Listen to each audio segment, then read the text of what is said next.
ভারতের বিদেশ সচিব বিক্রম মিশ্রের বাংলাদেশের অন্তর্বর্তী সরকারের প্রধান মোহাম্মদ ইউনূসের বৈঠকের পরই মিডিয়ার সামনে বিবৃতি দেন সে দেশের অন্তর্বর্তী সরকারের অন্যতম উপদেষ্টা সৈয়দা রিজওয়ানা হাসান।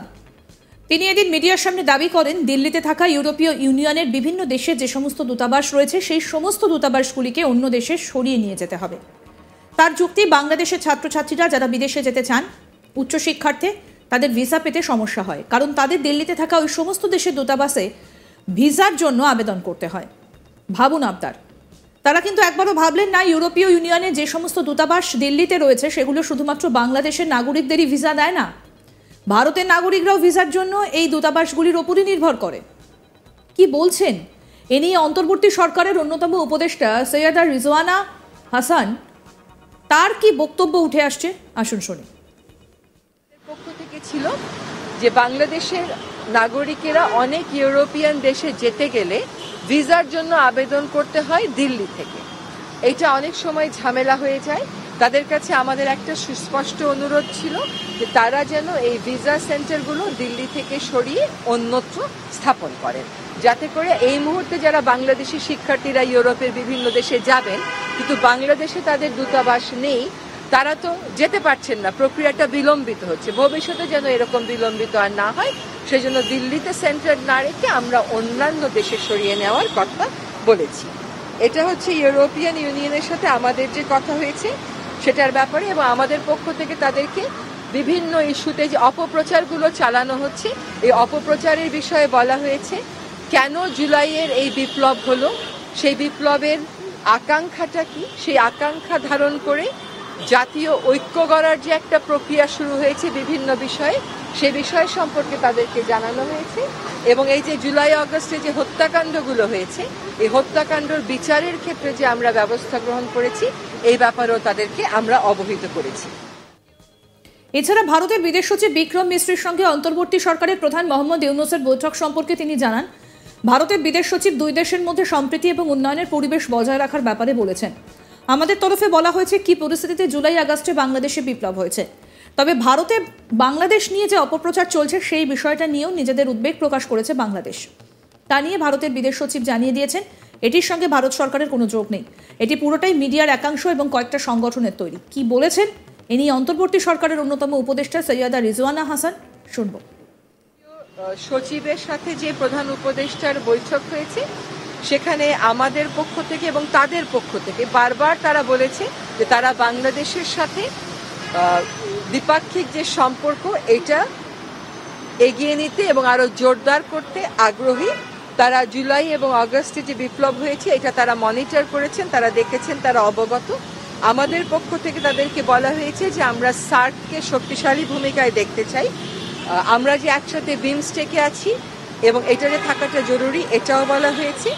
আমাদের পক্ষ থেকে বিভিন্ন প্রোপাগান্ডা যেগুলো চালানো হয়েছে সেটার ব্যাপারে উদ্বেগ চালানো হয়েছে এবং হচ্ছে, সেটার ব্যাপারে উদ্বেগ জানানো হয়েছে। এবং আমাদের ক্ষমতাচ্যুত প্রধানমন্ত্রী যিনি ওখানে আশ্রয় নিয়েছেন তিনি যে সেখান থেকে কথাবার্তা বলছেন এবং বিভিন্ন কথাবার্তা বলার মাধ্যমে এক ধরনের উত্তেজনা তৈরি করার চেষ্টা করা হচ্ছে, সেটার ব্যাপারে উদ্বেগ খুব স্পষ্ট করে আমাদের পক্ষ থেকে তাদেরকে জানিয়ে দেওয়া হয়েছে। ভারতের পক্ষ থেকে যেটা বলা হয়েছে যে তারা আমাদের সাথে সম্পর্ক জোরদারে আগ্রহী এবং সম্পর্ক এগিয়ে নিতে আগ্রহী, এবং বিভিন্ন অপপ্রচার এই যে বিভিন্ন রকমের কর্মকাণ্ড সেখানে হচ্ছে যেগুলো আমাদের দেশের যে একটা ইমেজ আছে সম্প্রীতির একটা দেশ বলে সেটাকে প্রশ্নবিদ্ধ করছে। আমাদের এই যে জুলাই আগস্টের যে অভ্যুত্থান এটাকে প্রশ্নবিদ্ধ করছে। এগুলোর ব্যাপারে তাদের বক্তব্য হচ্ছে যে এগুলোর ক্ষেত্রে ভারতীয় সরকার কোনোভাবেই দায়ী না এবং সরকার আসলে এগুলো করছেও না, এগুলো অনও করছে না। এগুলো হচ্ছে বিভিন্ন, এটা হচ্ছে মিডিয়ার বা বিভিন্ন সংগঠনের পক্ষ থেকে করা হচ্ছে। আরেকটা আমাদের পক্ষ থেকে বলা হয়েছে যে এখন ভিসা দেওয়াটা যেহেতু কমিয়ে রাখা হয়েছে এটা অনেক অসুবিধার সৃষ্টি করছে, তাদের পক্ষ থেকে আমাদেরকে প্রতিশ্রুতি দেওয়া হয়েছে যে ভিসা বাড়ানোর তারা উদ্যোগ গ্রহণ করবে। এদিন অন্তর্বর্তী সরকারের উপদেষ্টা মিডিয়ার সামনে সৈয়দা রিজওয়ানা হাসান দাবি করেন, দিল্লিতে থাকা ইউরোপীয় ইউনিয়নের বিভিন্ন দেশের যে সমস্ত দূতাবাস রয়েছে সেই সমস্ত দূতাবাসগুলিকে অন্য দেশে সরিয়ে নিয়ে যেতে হবে। তার যুক্তি, বাংলাদেশের ছাত্রছাত্রীরা যারা বিদেশে যেতে চান উচ্চশিক্ষার্থে তাদের ভিসা পেতে সমস্যা হয়, কারণ তাদের দিল্লিতে থাকা ওই সমস্ত দেশের দূতাবাসে ভিসার জন্য আবেদন করতে হয়।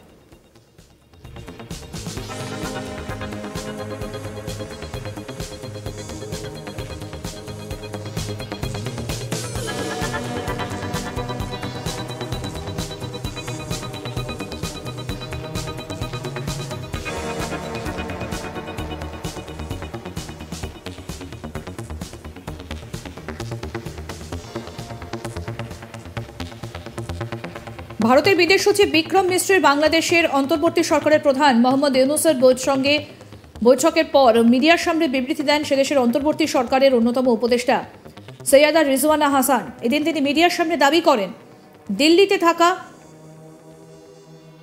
ইউরোপীয় ইউনিয়নের বিভিন্ন দেশের যে সমস্ত দূতাবাস রয়েছে সেই সমস্ত দূতাবাসগুলিকে অন্য দেশে সরিয়ে নিয়ে যেতে হবে। তার যুক্তি, বাংলাদেশের ছাত্রছাত্রীরা যারা বিদেশে যেতে চান উচ্চশিক্ষার্থে তাদের ভিসা পেতে সমস্যা হয়, কারণ তাদের দিল্লিতে থাকা ওই সমস্ত দেশের দূতাবাসে ভিসার জন্য আবেদন করতে হয়।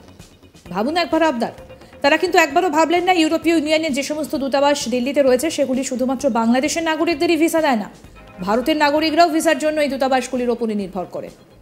কি বলছেন অন্তর্বর্তী সরকারের অন্যতম উপদেষ্টা সৈয়দা রিজওয়ানা হাসান, কি বললেন তিনি, শোনাই। আমাদের পক্ষ থেকে ছিল যে বাংলাদেশের নাগরিকেরা অনেক ইউরোপিয়ান দেশে যেতে গেলে ভিসার জন্য আবেদন করতে হয় দিল্লি থেকে। এটা অনেক সময় ঝামেলা হয়ে যায়। তাদের কাছে আমাদের একটা সুস্পষ্ট অনুরোধ ছিল যে তারা যেন এই ভিসা সেন্টারগুলো দিল্লি থেকে সরিয়ে অন্যত্র স্থাপন করেন, যাতে করে এই মুহূর্তে যারা বাংলাদেশি শিক্ষার্থীরা ইউরোপের বিভিন্ন দেশে যাবেন কিন্তু বাংলাদেশে তাদের দূতাবাস নেই, তারা তো যেতে পারছেন না, প্রক্রিয়াটা বিলম্বিত হচ্ছে। ভবিষ্যতে যেন এরকম বিলম্বিত আর না হয় সেজন্য দিল্লিতে সেন্টার না রেখে আমরা অন্যান্য দেশে সরিয়ে নেওয়ার কথা বলেছি। এটা হচ্ছে ইউরোপিয়ান ইউনিয়নের সাথে আমাদের যে কথা হয়েছে সেটার ব্যাপারে, এবং আমাদের পক্ষ থেকে তাদেরকে বিভিন্ন ইস্যুতে যে অপপ্রচারগুলো চালানো হচ্ছে এই অপপ্রচারের বিষয়ে বলা হয়েছে। কেন জুলাইয়ের এই বিপ্লব হলো, সেই বিপ্লবের আকাঙ্ক্ষাটা কি, সেই আকাঙ্ক্ষা ধারণ করে জাতীয় ঐক্য গড়ার যে একটা প্রক্রিয়া শুরু হয়েছে বিভিন্ন বিষয়ে, সে বিষয় সম্পর্কে তাদেরকে জানানো হয়েছে। সচিবের সাথে যে প্রধান উপদেষ্টার বৈঠক হয়েছে সেখানে আমাদের পক্ষ থেকে এবং তাদের পক্ষ থেকে বারবার তারা বলেছে যে তারা বাংলাদেশের সাথে দ্বিপাক্ষিক যে সম্পর্ক এটা এগিয়ে নিতে এবং আরো জোরদার করতে আগ্রহী। তারা জুলাই এবং আগস্টে যে বিপ্লব হয়েছে এটা তারা মনিটর করেছেন, তারা দেখেছেন, তারা অবগত। আমাদের পক্ষ থেকে তাদেরকে বলা হয়েছে। আরো আপডেট পেতে দেখতে থাকুন আজ তাক বাংলা, সাবস্ক্রাইব করুন।